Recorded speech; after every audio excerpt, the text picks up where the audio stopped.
Welcome po sa Panlasang Kapampangan.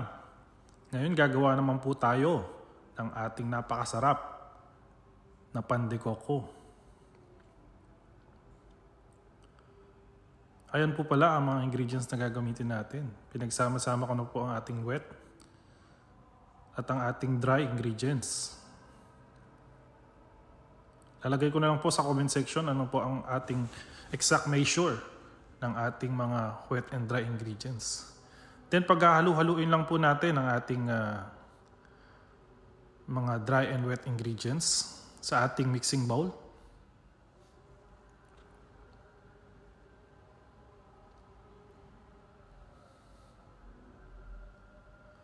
O nga pala sa ating wet ingredients is better po kung maghintay tayo ng mga 5 minutes or set aside natin ng 5 minutes ang ating wet ingredients kasama ng ating yeast. Then after yan, halu-haluin lang po natin ang ating mga ingredients para makabuo tayo ng ating dough sa ating gagawing pan de coco. For sure po, napakasarap nito. Try nyo na po. Para lalo na po sa ating mga, especially sa mga nasa abroad. Alam ko namimiss nyo na to ang ating tinapay na galing sa Pilipinas. Kaysa bumili pa po kayo sa ating mga supermarket dyan sa ating malapit na lugar, kung saan man lugar tayo nandoon. Eto, hope na makakatulong sa inyo to, mga kabayan. Halu-haluin lang po natin ang ating mga ingredients hanggang magbuo-buo na po siya. Then after yan, gumamit po pala ako ng ating mixer. Pero kung wala po kayo ng mixer, okay lang po yan. Pwede nyo po siyang masahin ng manual gamit ang ating mga kamay. Pero mas mapapabilis po siya kung gagamitin natin siya ng mixer, kung meron po kayong mga mixer. Mura lang po pala ang pagkakabili namin ng mixer na yan. Nasa 50 dirhams lang po yan. Then after nyan, ilalagay siya natin sa ating pagmamasahan. Make sure lang po na malinis ang ating pagmamasahan na sa ating dough para maging buo po siya. Kung makikita nyo, medyo basa pa po ang ating dough na ginagawa.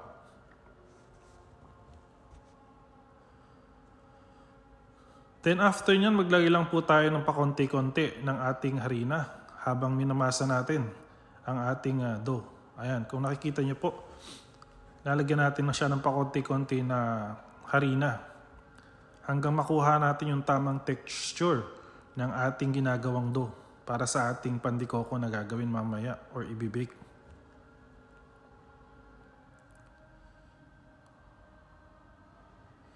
Ayan, halu-haluin nyo lang po hanggang makuha nyo yung tamang texture niya at tamang tigas niya. Hindi naman siya medyo basa, hindi rin siya medyo matigas. Para po soften po ang ating tinapay pagkaluto.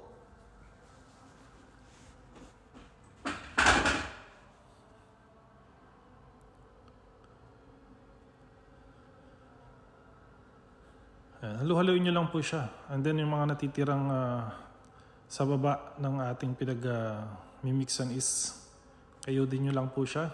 Better dyan kung gagamit tayo ng spatula.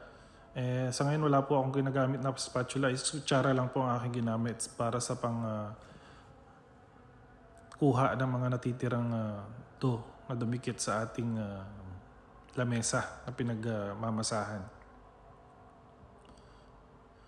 Lagyan lang po natin, konti-konti ko lang po ang ating lalagay na harina. Then after yun, kung nakikita nyo, nagbubuo na siya. Nagbubuo ng ating dough na ginagawa. Yan. Pag nakuha nyo na po yung tamang texture na parang goma na siya, okay na po yan. Then after nyan, maglalagay tayo ng konting oil sa ating mixing bowl. Doon natin ilalagay ang ating minasa na dough. Ayan. After naman po nyan, lalagay na natin siya sa ating mixing bowl, ang ating dough na ginawa kanina or minasa. Ayan, napakaganda po ng ating dough, super shine siya. Tatakpan lang po natin siya. Any po, pwede nyo pong pantakip dyan. Pero sa akin ginamit ko po is clean wrap. Pwede rin na towel or anything na pwedeng pantakip dyan. Hanggang mag-double size lang po ang ating dough. Pag nag-double size na siya, na nasa 1.5 hour ko po siyang inano. Hadang hinihintay natin yan, nagluto na tayo ng pampalaman ng ating coconut. Then yung ating brown sugar and yung ating butter or margarine. Then after nyan, yan okay na yung ating dough. Nag-double size na siya. Makalipas ang 1.5 hour, tatanggalin lang po natin yung hangin and then i-roll natin siya ng ganyan. Pero kung gusto nyong pare-parehas yung size or timbang ng ating gagawing pandikoko is better dyan is titimbangan po natin siya. May mga nabibili ng murang timbangan ng ating like digital or manual na timbangan.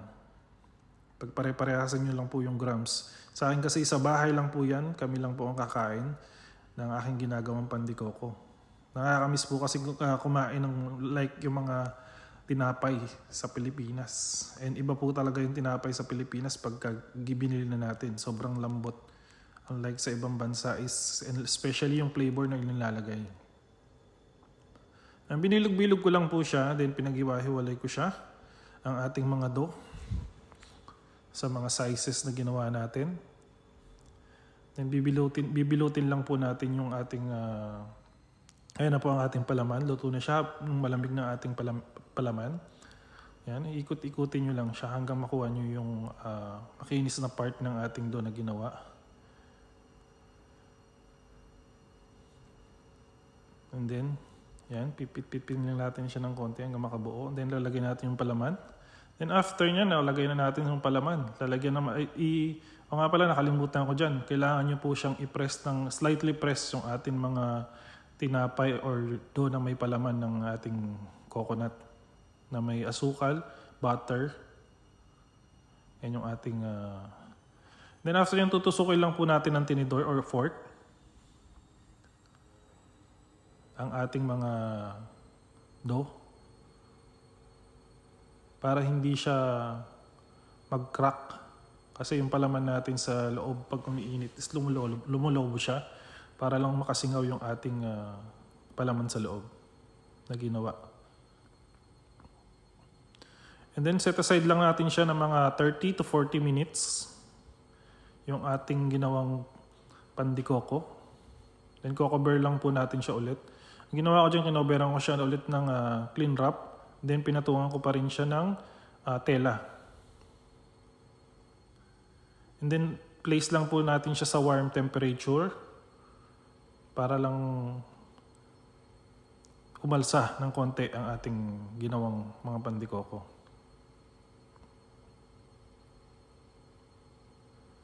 Then after nyan, ibibake lang po natin siya sa 180 degree Fahrenheit. Then nilagyan ko nga po pala ng itlog yan na wash egg. Wala kasi akong pang brush kaya ginamit ko kutsara sa ating pang ibabaw sa ating tinapay na ginagawa. Kung nakikita nyo po, lumaki na yung ating mga ginawang tinapay na pandikoko. Then ibibake lang po natin dyan maya-maya. Makikita nyo, sobrang sarap niyan. Promise.